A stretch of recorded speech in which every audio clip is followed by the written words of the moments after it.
Jeśli łapiesz przeziębienie i od razu bierzesz cynk, to możliwe, że robisz to za późno i dlatego nie działa. Bo cynk faktycznie może skrócić infekcję, ale tylko w bardzo konkretnym momencie. I większość osób kompletnie ten moment przegapia. Jeśli takie merytoryczne, oparte na biologii analizy są dla Ciebie wartościowe, zostaw subskrypcję. Ten kanał nie straszy, tłumaczy. Cynk to jeden z najczęściej polecanych suplementów na odporność. W internecie często przedstawia się go prawie jak naturalny antywirus.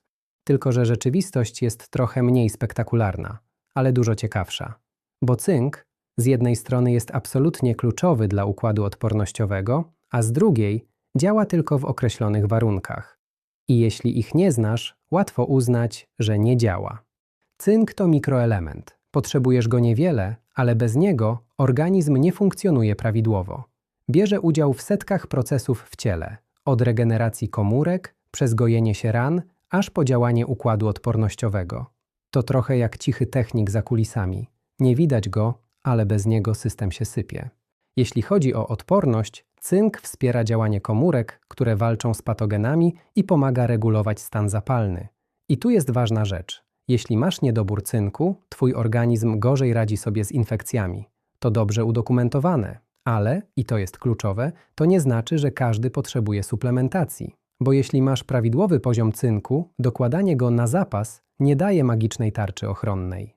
No dobra, to przejdźmy do konkretów. Badania pokazują, że cynk może skracać czas trwania przeziębienia. Ale mówimy tu o efekcie umiarkowanym, rzędu kilkunastu, czasem kilkudziesięciu procent. To nie jest tak, że bierzesz cynk i nagle jesteś zdrowy następnego dnia. To raczej różnica typu zamiast od 6 do 7 dni chorujesz od 4 do 5. I co ważne, ten efekt dotyczy głównie przeziębienia, czyli infekcji wirusowych górnych dróg oddechowych. Cynk nie zapobiega wszystkim infekcjom, nie działa jak lek przeciwwirusowy i nie zastępuje leczenia. Może tylko trochę pomóc organizmowi ogarnąć sytuację szybciej. I teraz najważniejsza część, którą większość osób pomija. Cynk działa najlepiej wtedy, kiedy weźmiesz go na samym początku infekcji. Mówimy o momencie pierwszego drapania w gardle, pierwszego czuję, że coś mnie bierze. Dlaczego? Bo część jego działania jest miejscowa, na poziomie gardła i błon śluzowych, gdzie wirusy zaczynają się namnażać. Jeśli wejdziesz z cynkiem wcześnie, możesz realnie wpłynąć na przebieg infekcji, ale jeśli bierzesz go dopiero, gdy jesteś już rozłożony na łopatki, efekt będzie dużo mniejszy albo żaden. I tu pojawiają się typowe nieporozumienia. Wiele osób myśli, że cynk zapobiega każdej infekcji. Nie zapobiega. Albo że im więcej, tym lepiej, co jest prostą drogą do problemów. Często też oczekujemy natychmiastowego efektu, jak po leku przeciwbólowym, a to tak nie działa. No i bardzo popularne przekonanie. Każdy powinien suplementować cynk. To po prostu nieprawda.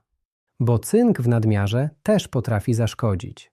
Może powodować problemy żołądkowe, nudności, a przy dłuższym stosowaniu zaburzać równowagę innych minerałów, szczególnie miedzi.